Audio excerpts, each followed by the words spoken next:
se prepara ya mentalizándose en que tiene que tratar de ser lo السلام عليكم.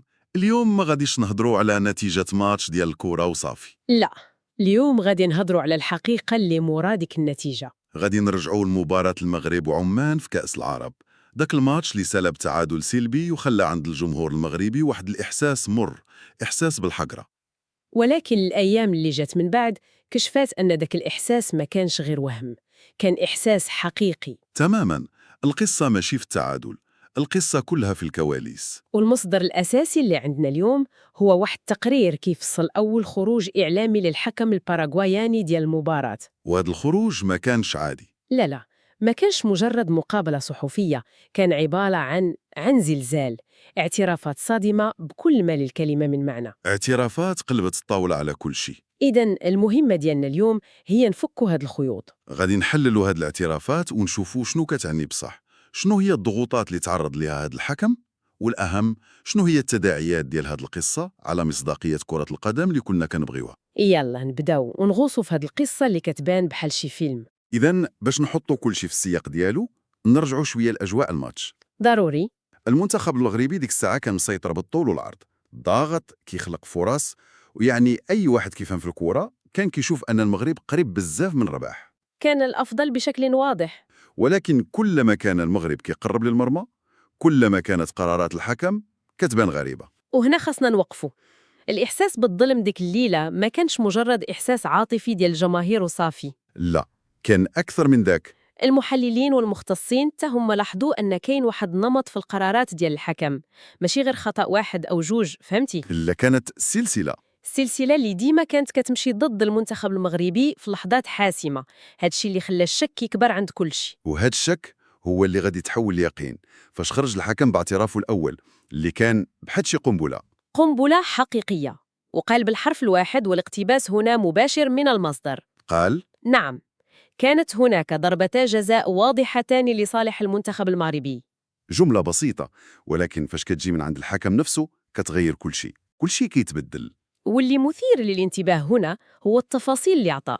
هو ما قالش غير غلطت وصافي، هو فصل في الغلط ديالو. كيفاش؟ في الحالة الأولى ديال ضربة الجزاء الأولى قال أنه تردد لأنه ما شافش الاحتكاك بوضوح، وخا الفار نبهوه. وخا المساعدين ديالو في غرفة الفار نبهوه لوجود احتكاك، هو قرر يعطي ما يسمى ميزة الشك. هذه ممكن نعتبروها خطأ تقديري، ممكن توقع. ممكن، ولكن الحالة الثانية هي اللي خطيرة. الحالة الثانية هي اللي غير مفهومة بالمرة، تما ما بقاش مجال للشك. بالضبط.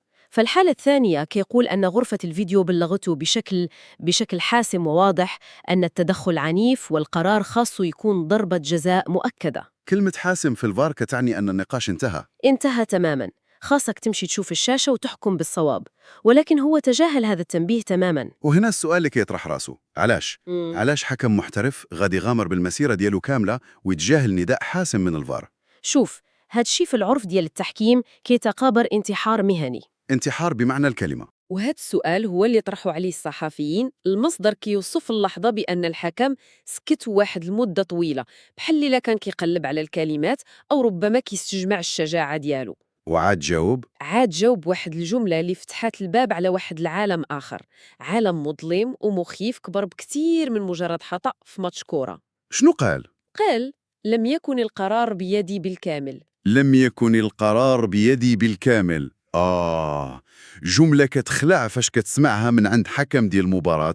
كتخليك تسائل مباشرة، إلا ما كانش القرار بيدي هو في دي منن كان؟ وهذا الجواب هو اللي غادي يدخلنا للجزء الخطير بصح في هذه القصة. فعلا، هاد الجملة كانت هي المفتاح لحل الصندوق الأسود ديال المباراة.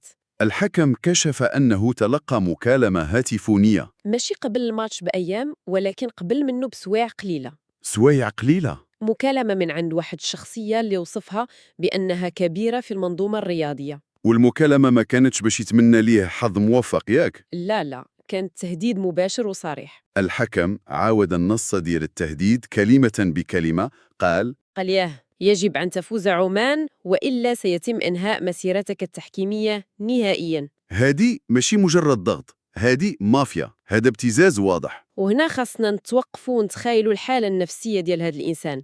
هو ماشي داخل باش يحكم في مباراة فقط، لا، هو داخل لواحد الامتحان اللي كيحدد المستقبل ديالو، وديال عائلته. تماماً. المصدر كيذكر أنه ظل متوتراً طوال الشوطين.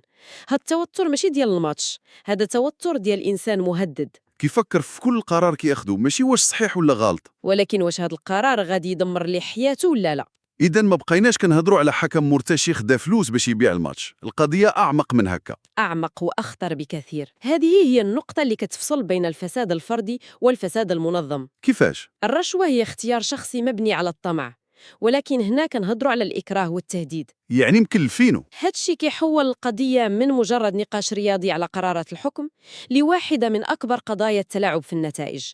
الحكم هنا كان مجرد أداة. والغريب ففسي هو أنه وخا كان أداة في هذه المؤامرة، التصريحات ديالو كيبين واحد الصراع داخلي كبير. بصح كاين واحد التناقض عجيب بين داكشي اللي دار وداكشي اللي كان كيشوف بعينيه في التيران. وهذا التناقض هو اللي كيعطي القصة البعد الإنساني ديالها.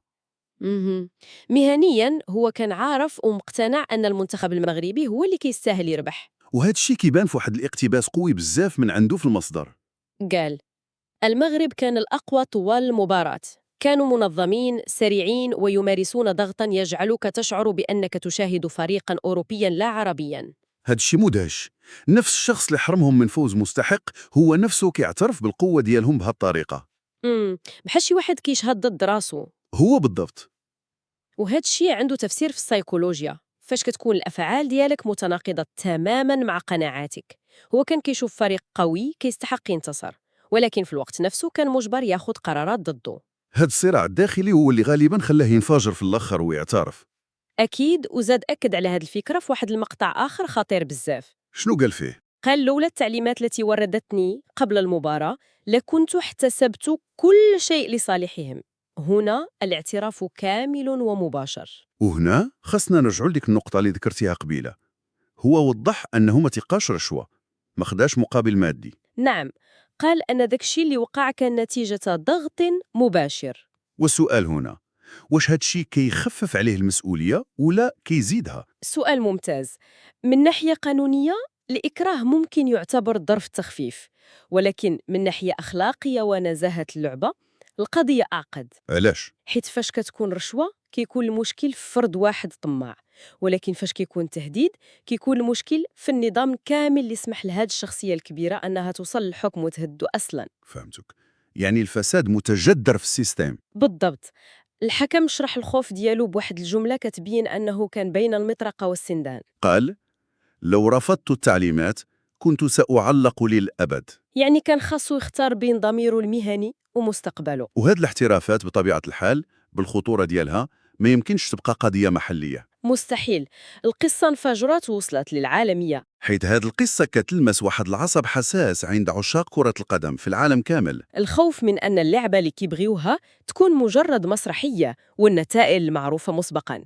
فاش كتخرج فضيحة بهذا الحجم الصحافة العالمية ما كتفلتهاش. المصدر كيذكر أن القصة تصدرت العناوين ديال صحف رياضية عملاقة بحال ماركا الإسبانية وليكيب الفرنسية. وهذا الصحف ما تعاملتش مع الخبر بشكل عادي، بل اعتبرته انفجاراً حقيقياً. وفضيحة هز أركان كرة القدم. وهذه الضجة الإعلامية هي اللي فرضت على الهيئات الرسمية أنها تحرك. الفيفا لقات راسها في واحد الموقف حرج بزاف. ما يمكنش تبقى ساكتة قدام اتهامات بهذه الخطورة كتمس بالصميم ديال المنتج ديالها اللي هو كرة القدم. بالضبط. رئيس الفيفا جياني إنفانتينو خرج بواحد البيان رسمي كيأكد فيه أنهم بدأوا إجراءات تحقيق عاجلة. والتحقيق ماشي غير مع الحكم، لا، التحقيق مع الحكم ومع غرفة الفار ومع عدد من المسؤولين اللي ممكن يكونوا متورطين. وقال جملة مهمة. قال: الفيفا لن تتسامح أبداً مع أي تدخل خارجي أو فساد يهدف إلى التأثير على نتائج المباريات. وهنا كيبدأ النقاش على العواقب المحتملة. المصادر كتذكر تحليلات ديال الخبراء في القانون الرياضي والسيناريوهات المطروحة كثيرة. بحالش مثلاً؟ كاين اللي كيهدر على عقوبات قاسية ضد المسؤول اللي هدد الحكم وممكن توصل للإيقاف مدى الحياة. والحكم نفسه وخا اعترف، واش ممكن يتعاقب؟ طبعاً الاعتراف ممكن يخفف عليه، ولكنه لا يعفيه من المسؤولية. هو في آخر المطاف شارك في التلاعب.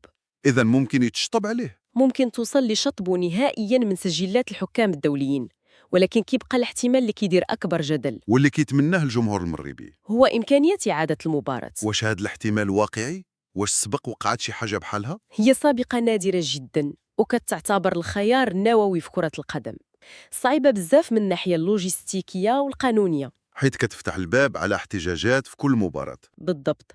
ولكن فالقانون ديال فيفا كاين بند كيسمح بإعادة المباراة في حال ثبوت تلاعب أو تدخل خارجي أثر على النتيجة بشكل مباشر. وهنا عندنا اعتراف مباشر من الحكم. وهذه حجة قوية جدا.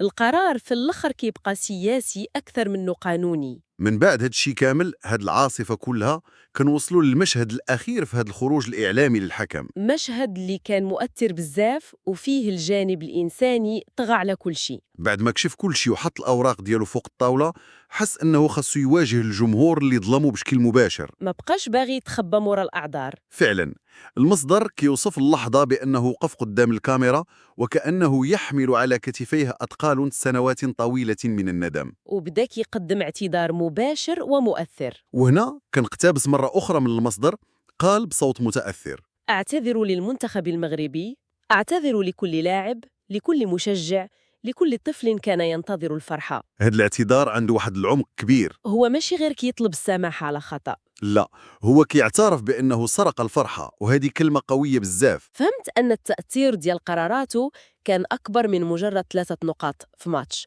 هو كيقول أنه كيخاطر بالمسيرة ديالو كاملة دابا باش يكشف هذه الحقيقة. علاش؟ حيت ضميره لا يحتمل الصمت أكثر. إذن كاين واحد النوع من البحث عن الخلاص الشخصي. وزاد وجه واحد نداء مباشر وعاطفي للشعب المغربي. قال لهم: أناشد الشعب المغربي أن يسامحني، لقد أخطأت نعم، لكني الآن أقول الحقيقة كاملة.